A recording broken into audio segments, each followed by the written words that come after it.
स्वर्ग देवताओं के पास जादुई पंख होते हैं जो सपनों की धूल बनाने के लिए सबसे महत्वपूर्ण घटक है। केवल सपनों की धूल से मनुष्य वो सब कुछ प्राप्त कर सकता है जो वो चाहता है।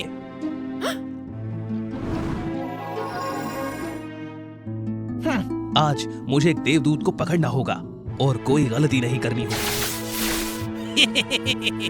इस बार सेरा मेरी पकड़ से नहीं बच पाएगी। देवदूत सेरा का पीछा क्यों किया जा रहा है? मनुष्यों को सपनों की धूल की आवश्यकता क्यों है? अधिक जानने के लिए बने रहें और वो फेरी टेल्स को सब्सक्राइब करें। आज की कहानी एवरग्रीन किंगडम में घटित होती है। अपने नाम के विपरीत यहाँ की पारिस्थितिक तंत्र को गंभीर प्रदूषण का सामना करना पड़ रहा है। मनुष्य केवल लॉगिंग पर ध्यान दे सकते हैं और पौराणिक प्राणियों का शिकार करना। भयानक जीवन स्थितियों को सहन करने में असमर्थ एवरग्रीन किंगडम के लोग सुंदर सपनों में खो जाते हैं। केवल वे ही हैं जो इसे वहन कर सकते हैं, सपनों की धूल खरीद सकते हैं। हमारा मुख्य पात्र देवदूत सेरा है।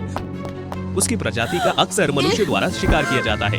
मनुष्य सेरा के पंखों का लालच करते हैं क्योंकि वे ही एकमात्र ऐसी चीज है जो मनुष्यों को वास्तविकता से बचने में मदद करे। शिकारी आत्मविश्वास से भरा हुआ है। वो आज खाली हाथ नहीं लौटेगा। लेकिन एंजल सेरा भाग्यशाली है। वो एक छिपी चट्टान पर ठोकर खाकर खतरनाक बिजली गिरने से बच गई। जब शिकारी गेपर्ड घटनास्थल पर पहुंचता है तो वो सहज रूप से रुक जाता है। उसके सामने एक प्राचीन अवशेष की बंजर भूमि है। यहाँ तक कि अपने सामने शिकार होने पर भी गेपर्ड इस कठिन से प्रवेश आने वाले स्थान में अतिक्रमण करने की हिम्मत नहीं करता। प्राचीन अवशेष की बंजर भूमि एक हरी भरी उपजाऊ भूमि हुआ करती थी, जहाँ मनुष्य, देवदूत और पौराणिक जीव शांति से रहते थे। मानव विनाश के तहत एक बार शांतिपूर्ण भूमि अब केवल अंतहीन रेत के टीले बन गई है। विषाक्त अपशिष्ट नदियां और उत्परिवर्तित वन। मदद करना, कृपया कोई मेरी मदद करना। एंजल सेरा ने देखा कि एक सींग वाला यूनिकॉर्न जादुई जाल में फंसा हुआ है और हिलने डुलने में असमर्थ है। ये बंदा उन स्मारकों में से एक है जिन्हें मनुष्य जाने से पहले बंजर भूमि में छोड़ गए थे। अवलोकन करते समय सेरा ने देखा कि एक सींग वाला यूनिकॉर्न विशेष है। उसका सींग टूट गया है। केवल जब उसे यकीन हो जाता है कि आसपास कोई नहीं है तो सेरा जादुई जाल को दूर करने के लिए पहुंचती है और घायल यूनिकॉर्न को मुक्त कराती है। सेरा तुरंत जाने वाली थी लेकिन यूनिकॉर्न को ये पसंद नहीं आया। मुझे जाने दो। नहीं, कृपया मुझे जाने दीजिए, नहीं तो आपको नुकसान होगा। सेरा हमेशा अकेला महसूस करती थी क्योंकि उसका लगातार शिकार किया गया। जिसने भी उससे दोस्ती की उसे परिणाम भुगतना पड़ा। मैं तुम्हारे साथ जाना चाहता हूँ। सेरा पूरी तरह से हैरान है। एंजल सेरा के पंख टूटे हुए हैं और स्पार्कली एक सींग वाले यूनिकॉर्न का सींग टूटा हुआ है। इस बंजर भूमि में वे एक साथ अधिक सुरक्षित हैं। साथ ही अगर स्पार्कली को उसका सींग मिल जाए तो वो सेरा के टूटे हुए पंखों को ठीक करने में मदद कर सकता है। एंजल सेरा को पता चलता है कि एक सींग वाले यूनिकॉर्न स्पार्कली को अक्सर बुरे सपने आते हैं। वो स्पार्कली के सपनों में प्रवेश करने के लिए जादू का उपयोग करती है। यहाँ उसे एहसास होता है कि स्पार्कली बिल्कुल उसके जैसा है। उसका शिकार इंसानों द्वारा भी किया जाता है और वो भी अकेला है। स्पार्कली की दुर्दशा को समझते हुए सेरा उसे गले लगा लेती है और उसके बुरे सपनों को दूर कर देती है। लंबे समय में पहली बार सेरा और स्पार्कली दोनों को शांतिपूर्ण नींद आई। लेकिन दुर्भाग्य से आज सचमुच मेरा भाग्यशाली दिन है। शिकारी गेपर्ड ने उन दोनों को पकड़ लिया। इस बार वो जादुई बंधन वाली रस्सी लेकर आया है और तुरंत सेरा और स्पार्कली को पकड़ लेता है। अचानक जंगल में अजीब सा शोर होने लगा। पेड़ के पीछे दो जोड़ी आंखें शिकारी को देख रही हैं। अचानक कुछ राक्षस प्रकट हुए। वे गेपर्ड पर हावी हो गए, सेरा और स्पार्कली को बचाते हुए। जब सेरा और स्पार्कली जागते हैं तो वे खुद को एक अजीब द्वीप पर पाते हैं। राक्षस निकट आ रहे हैं जिससे सेरा और स्पार्कली को नुकसान होने का डर सता रहा है। पता चला ये राक्षस एक आंख वाला ऑक्टोपस, चींटियां और हरे सांप हैं। ये पौराणिक जीव प्राचीन अवशेषों के निवासियों के वंशज हैं। प्रारंभ में वे केवल ऑक्टोपस, मछली या कोमल सांप थे, लेकिन जहरीले वातावरण के अनुकूल ढलने के लिए उन्होंने इसे विकसित किया। ये जीव सेरा और स्पार्कली को बंजर भूमि में जीवित रहना सिखाते हैं। ऑक्टोपस गंदे पानी को शुद्ध करके साफ पानी बना सकते हैं। चींटियां अपनी पूंछ का उपयोग वायु शोधक के रूप में कर सकती हैं। हरे सांप पोषण के लिए जहर को मीठे अमृत में बदल सकते हैं। जबकि सेरा और स्पार्कली अपने नए दोस्तों को जानने का आनंद ले रहे हैं, हंटर और अजोर को कठिनाइयों का सामना करना पड़ रहा है। उनका पानी खत्म हो गया है और भोजन। यदि आप देवदूत को नहीं पकड़ सकते तो वापस आने की जहमत ना उठाएं। क्या गेपर्ड शिकारी इस संकट से बच पाएगा? कभी कभी खलनायक भाग्यशाली हो जाते हैं। गेपर्ड को एक अजनबी ने बचाया। वो व्यक्ति अजोर है, जो बंजर भूमि में विशेषज्ञ शिकारी है। अजोर वो है जिसने स्पार्कली को एक सींग वाले यूनिकॉर्न का सींग ले लिया था। भाग्य उन्हें एक साथ लाता है और दोनों शिकारी सहयोग करने का निर्णय लेते हैं।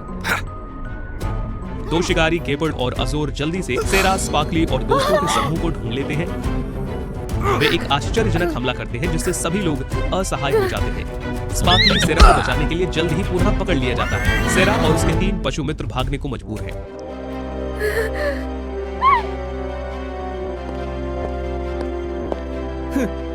तुमने मेरा सींग क्यों लिया? अगर तुम्हें कोई इलाज चाहिए तो तुम मुझसे पूछ सकते थे। अजोर झिझकता है और स्पार्कली के प्रश्नों का उत्तर नहीं देता। जबकि सेरा और उसके 3 पशु मित्र भाग रहे हैं, वे गलती से प्राचीन अवशेष पर ठोकर खाते हैं। अवशेष के अंदर एक जादुई क्रिस्टल फूल है। सेरा उत्सुकता से क्रिस्टल फूल को छूती है और अचानक फूल टूटकर धूल में मिल गया। हर कोई आश्चर्यचकित रह गया जब सेरा की हथेली पर फूलों की पंखुड़ियों के आकार में 5 जादुई मोहरें दिखाई दी। अवशेष प्रत्याशित रूप से ढह जाता है। हर कोई घबराकर एक दूसरे से चिपक गया। सेरा अनजाने में अपनी नई जादुई क्षमता सक्रिय करती है। वो तुरंत खुद को और अपने 3 पशु मित्रों को सुरक्षित स्थान पर भेज देती है। ऐसा लगता है कि तत्काल टेलीपोर्टेशन के लिए शर्त यह है कि सेरा को लक्ष्य को छूना होगा और एक विशिष्ट गंतव्य को ध्यान में रखना होगा। आइए स्पार्कली को बचाने के लिए वापस चले। उसके पशु मित्र सेरा से पूरी तरह सहमत है। वे सेरा के हाथ को छूते हुए अपने हाथ बढ़ाते हैं। तुरंत सेरा और उसके 3 पशु मित्र टेलीपोर्ट हो जाते हैं जहाँ दोनों शिकारी हैं। इस बार समूह 2 शिकारियों को आसानी से हरा देता है। सेरा के पास तत्काल टेलीपोर्टेशन की शक्ति है और अब वो गेपर्ड की बिजली से नहीं डरती। उसके पशु मित्र इलाके में कुशल है।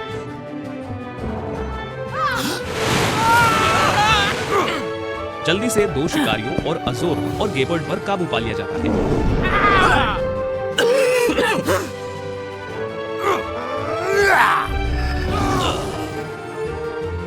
समूह ने स्पार्कली को बचाया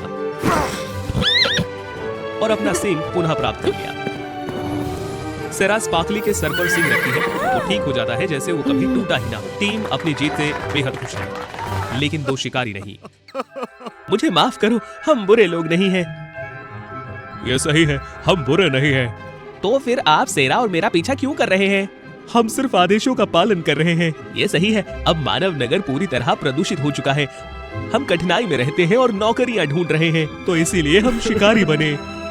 हम वास्तव में आपका शिकार नहीं करना चाहते थे, लेकिन अगर हमने ऐसा नहीं किया तो हमारे स्वामी हमें दंडित करेंगे। ठीक है, तुम दोनों बातें करना बंद करो। मुझे आप पर विश्वास नहीं है। चलो स्पार्कली, मुझे उनके साथ मतभेद करने की जरूरत नहीं है। क्या तुम मेरे पंख ठीक कर सकते हो? सेरा के सौम्य अनुनय के लिए धन्यवाद। स्पार्कली ने 2 शिकारियों को माफ किया। वो सेरा के टूटे पंखों को बहाल करके अपने लिए यूनिकॉर्न के जादू का उपयोग करता है। दरअसल मेरा एक राज है। अचानक सेरा के पंखों से जादुई ऊर्जा का विस्फोट निकलता है। प्राचीन अवशेषण की संपूर्ण बंजर भूमि को रूपांतरित करता है। पेड़ हरे भरे और प्रचुर मात्रा में उगते हैं, मीठे फलों से खिलते हैं। प्रदूषित नदियां साफ होकर निर्मल हो जाती हैं। अंत में एक जादुई अवरोध खड़ा हो जाता है।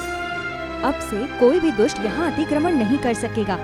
हमारे स्वर्गदूतों के पास हमेशा असाधारण क्षमताएं रही है, लेकिन मनुष्य बहुत मूर्ख जो केवल अपने पंखों को सपनों की धूल में पसीने के बारे में सोचते थे। हमारे देवदूत भी आपके लालच के कारण हमारी असली शक्ति को छिपाकर छिपे हुए हैं, लेकिन अब मेरे पास ये अच्छे दोस्त हैं। मैं उनकी रक्षा करने की पूरी कोशिश करूंगी। हालांकि मैं तुम्हें भी माफ कर दूंगी। सेरा 2 शिकारियों के हाथों को छूने के लिए अपना हाथ बढ़ाती है और उनमें से प्रत्येक को फूल की एक मोहर देती है। आप ऐसा क्यों कर रहे हैं? मेरा मानना है कि वहाँ अभी भी अच्छे लोग हैं। जब आप प्रकृति की सुंदरता की सराहना करना सीख जाए तो यहाँ वापस आइएगा। 2 शिकारी गेपर्ड और अजोर जल्दी से चले जाते हैं। सेरा, स्पार्कली और उनके पशु मित्र जादुई बगीचे में खुशी से रहते हैं। गुलाबी दुनिया उत्सव पसंद करने वाली सुंदर लड़कियों और तेज तरह परिष्कृत लड़कों के लिए बनाया गया एक स्वर्ग था।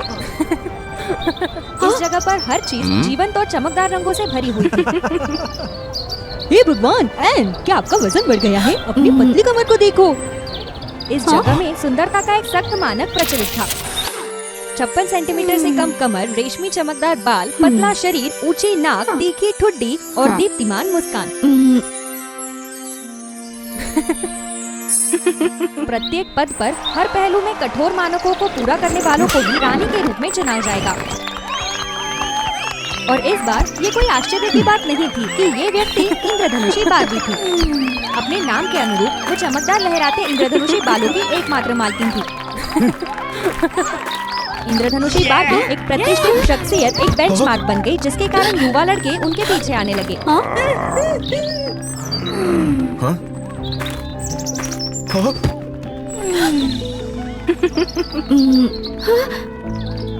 बार्बी द्वारा छुई गई कोई भी चीज तुरंत अत्यंत मूल्यवान बन जाती थी।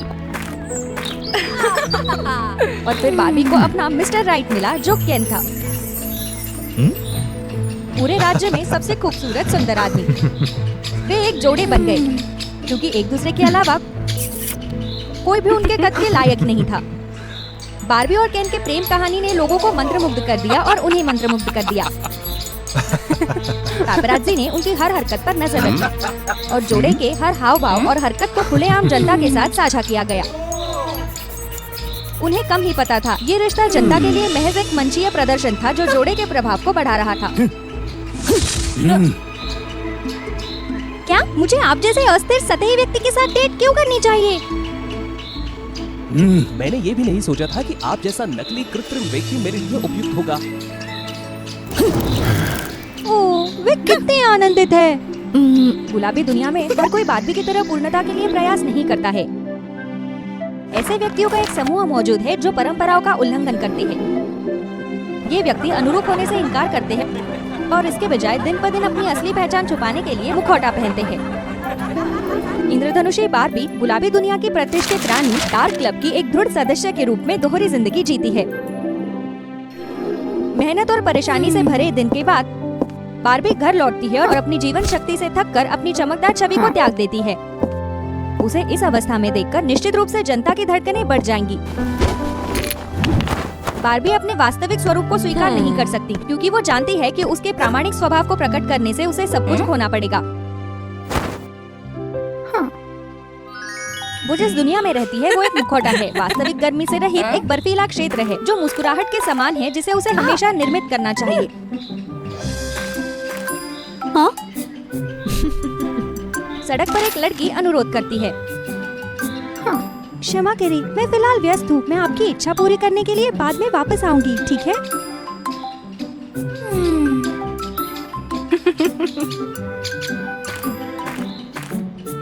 वो खुयात सेलिब्रिटी बीमारी से पीड़ित है। बेचारी लड़की। पापराज़ी लगातार किसी के जीवन को नष्ट करने की कोशिश कर रहे हैं। बार्बी अपने प्रशंसकों का अनादर करती है, जिससे जनमत का तूफान भड़क जाता है। विशेष रूप से गुलाबी दुनिया के निवासी आभासी स्क्रीन के माध्यम से संवाद करते हैं। भयावह भाषा से युक्त टिप्पणियों और आलोचनाओं को पीछे छोड़ते हैं, जो उनके बाहरी रूप से मैत्रीपूर्ण और दयालु व्यवहार के बिल्कुल विपरीत है। इन आभासी स्क्रीनों के पीछे छिपी टिप्पणीकारों को नुकसान पहुंचाने वाले शब्दों का प्रयोग करने में सांत्वना मिलती है। इस प्रकार केवल जब चंद्रमा आकाश में चढ़ता है, अपना काला घूंघट पहनता है और आरामदायक फ्लैट जूते पहनता है, तो बार्बी वास्तव में अपने वास्तविक स्वरूप को अपनाती है। वो दुस्वप्न बार्बी बन जाती है। उस रात जब बार्बी नाइट में डार्क साइड की खाई में आनंद ले रही थी, एक कर्कश चीख हवा में गूंज गई। कृपया मुझे बचाओ, मेरा अपहरण कर लिया गया है, कृपया मुझे बचा लीजिए। उसकी चीख स्पष्ट गूंजने वाली थी, लेकिन डार्क क्लब के सदस्यों ने न सुनने का नाटक किया। दिन की परेशानियां उनके लिए काफी थी और वे किसी और चीज में नहीं फंसना चाहते थे। इस तरह की अपील को नजरअंदाज करने में असमर्थ बार्बी आखिरकार दरवाजा तोड़कर बाहर चली गई। ठीक उसी समय जब नकाबपोश कैदी उन सुनहरे बालों वाली लड़की को खींचकर ले जा रहा था। अपनी पतली काया के साथ बार्बी हमेशा दिन के दौरान अनजान होने का नाटक करती, लेकिन वास्तव में वो बहुत मजबूत थी। बार्बी की शक्तिशाली किक ने अपहरणकर्ता को चौंका दिया और अपने शिकार को गिराते हुए एक तरफ झुका दिया। हालांकि अपहरणकर्ता कमतर आंका जाने वाला नहीं था। उसने अपना संयम वापस पा लिया और बारबी को एक बार फिर से पकड़ने के लिए झपटा मारा। आसन्न खतरे का सामना करते हुए भाग्य ने उसका साथ दिया, क्योंकि एक जंगली और भयंकर दिखने वाला युवक प्रकट हुआ जिसने अपहरणकर्ताओं को सबक सिखाया। इतनी जल्दी खुश मत होइए, मैं जल्द ही वापस आऊंगा। बारबी ने लड़की को जल्दी से घटना की रिपोर्ट करने की सलाह दी। नहीं, मत करो। घटना डार्क साइड में हुई है और यहाँ हर किसी को जिम्मेदार ठहराया जाएगा, चाहे उनकी भागीदारी कुछ भी हो। गुलाबी दुनिया का यही तरीका है, वे केवल उसी पर विश्वास करते हैं जिस पर वे विश्वास करना चाहते हैं।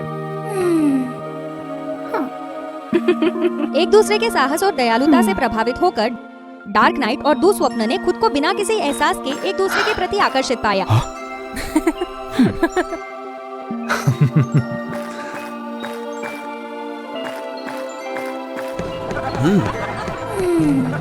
उस समय में वे हर रात अविभाज्य साथी बन गए। हालांकि उनका बंधन इतना मजबूत नहीं था कि वे खुद को बेनकाब कर सके और एक साथ दिन के उजाले में कदम रख सके। जैसे जैसे लड़कियों के अपहरण की संख्या बढ़ती गई, गुलाबी दुनिया की भ्रामक शांति खत्म होने लगी। उन सभी ने प्रसिद्ध होने की सामान्य विशेषता साझा की। जैसे कि डार्क नाइट ने भविष्यवाणी की थी, गुलाबी दुनिया के निवासियों ने तुरंत डार्क क्लब को दोषी ठहराया और क्लब को दबाने के आदेश और अधिक गंभीर हो गए। ये एक और दिन था जब बारबी और केन को अपना सामान्य रोमांटिक डिनर प्रस्तुत करना था। अचानक आसमान से मूसलाधार बारिश शुरू हो गई। भारी बारिश की बूंदें सावधानी से लगाए गए उन रंगों को बहा ले गई जो पहले बारबी के चेहरे पर शोभा बढ़ाते थे।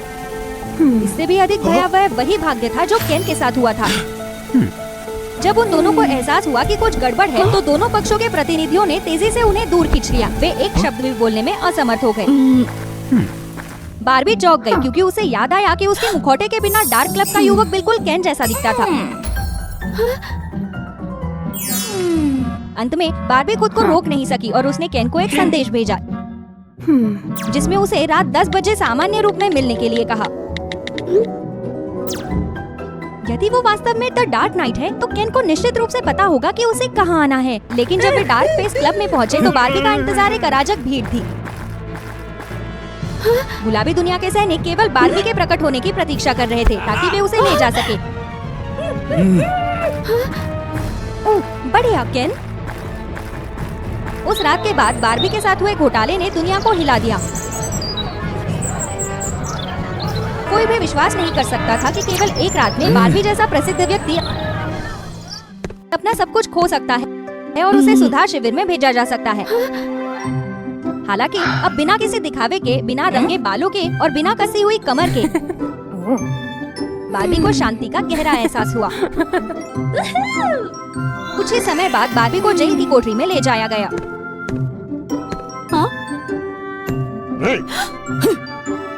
ये तुम क्यों हो? ये मैं क्यों नहीं हो सकता? हम फिर मिलेंगे। क्या मुझे तुम्हें इंद्रधनुष या बुरा सपना कहना चाहिए?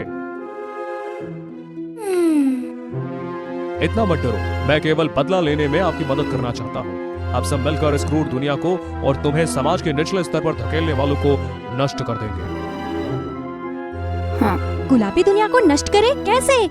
गुलाबी दुनिया? आप क्या कहते हैं? अब कोई गुलाबी दुनिया नहीं होगी। सब कुछ उलट जाएगा। चमकीले रंग के बाल काले हो जाएंगे, एक सुंदर कमर मोटी कमर हो जाएगी, 80 सेंटीमीटर से ज्यादा। नाजुक और कमजोर व्यक्तियों को हटा दिया जाएगा, बेकार बहुत ज्यादा। हम केवल उन्हीं को रखेंगे जो काफी मजबूत और क्रूर होंगे। अब कोई कपकेक्स नहीं, कोई सज्जन नहीं, और निसंदेह यह स्थान अभी भी आपके नियंत्रण में रहेगा। अंधेरी दुनिया में आपका स्वागत है, नाइटमेयर बारबी। आखिर आप यहाँ कर क्या रहे हैं? हैरान हो गए ना? मैं लड़कियों को इम्परफेक्ट बनाऊंगा ताकि उन्हें अब दबाव नहीं सहना पड़े। बारबी ने उससे सहमत होने का नाटक किया, लेकिन जैसे ही वो रासायनिक शिशियों के पास पहुंची, उसने एक बड़ी मेज पकड़ ली और शिशियों को जबरदस्ती कुचल दिया, जिससे वे टुकड़े टुकड़े हो गई। तुम्हारी हिम्मत कैसे हुई? अगर आदर्श दुनिया को बदलने का मतलब सभी के पालन के लिए नए मानक स्थापित करना है, तो क्या ये पुरानी व्यवस्था की तरह ही नहीं है? क्रोधित होकर डार्क लॉर्ड ने लड़कियों को एक बार फिर से फंसाने के लिए अपनी कई हूबहू प्रतियां बुलाई। जैसे ही स्थिति उबल रही थी, काले बालों वाला केन, जिन्हें द डार्क नाइट के नाम से भी जाना जाता है, एक बार फिर अपनी प्रिय सुंदरता को बचाने के लिए नायक की भूमिका निभाते हुए सामने आए। आप यहाँ पर क्या कर रहे हैं? क्या तुमने मुझे धोखा नहीं दिया? जिससे मैं प्यार करता हूँ उसकी रक्षा करने के लिए। असल में यहाँ क्या हुआ? उस रात संदेश प्राप्त होने पर केन ने तुरंत अपने प्यार के पास आने के लिए खुद को तैयार किया। हालांकि ऐसा नहीं हो सका, क्योंकि उसके प्रबंधक ने उसे हिरासत में ले लिया और बार्बी के खिलाफ साजिश रची। यहाँ आने से पहले उन्होंने पूरी दुनिया के सामने ऐलान किया था कि वो अपना करियर और शोहरत छोड़कर बार्बी के साथ खड़े हैं। उसके लिए बार्बी के साथ रहना और उसकी रक्षा करना सबसे महत्वपूर्ण बात थी। केन और बार्बी को एहसास हुआ कि क्लोन केवल डार्क लॉर्ड के आदेशों का पालन कर रहे थे। यदि वे उनसे निपटने पर ध्यान केंद्रित करते हैं, तो उनकी संख्या बढ़ जाती है। इसलिए वे उसे धोखा देने के लिए सेना में शामिल हो गए। उसके कमजोर गार्ड का फायदा उठाकर एक पराजित चाल को अंजाम दिया। क्या मैं जो काम करता हूँ वो अच्छे नहीं है? पूर्णता ठीक है, अपूर्णता भी ठीक है। जो बात मायने रखती है वो ये है कि उनके शरीर का निर्णय खुद ही किया जाना चाहिए। डार्क लॉर्ड गायब हो गया और कमरे में फंसी लड़कियों को चारों ओर घूमने वाली हजारों दुर्भावनापूर्वक टिप्पणियों में बदल गया। वे टिप्पणियां उन्हीं लड़कियों द्वारा की गई थी जो बिल्कुल सही दिखती थी, लेकिन गुप्त रूप से अपने असली इरादों को ऑनलाइन छिपा रही थी। उन्हें ये जानकर शर्म महसूस हुई कि आज का परिणाम उनके अपने कार्यों का परिणाम था। उस दिन से गुलाबी दुनिया ही रह गई। लेकिन सब कुछ बदल गया था। लड़कियां और पूरी आबादी अपना जीवन अपने तरीके से जी सकती थी। वे जो चाहे वो बन सकती थी, चाहे वो नाजुक हो या मजबूत, परिष्कृत हो या मांसाहार, जब तक इससे उन्हें खुशी मिलती है। साथ ही उन्होंने सोशल मीडिया का अधिक सकारात्मक तरीके से उपयोग किया। बार्बी और केन के लिए वे अब भूमिका नहीं निभाते हुए एक वास्तविक युगल बन गए।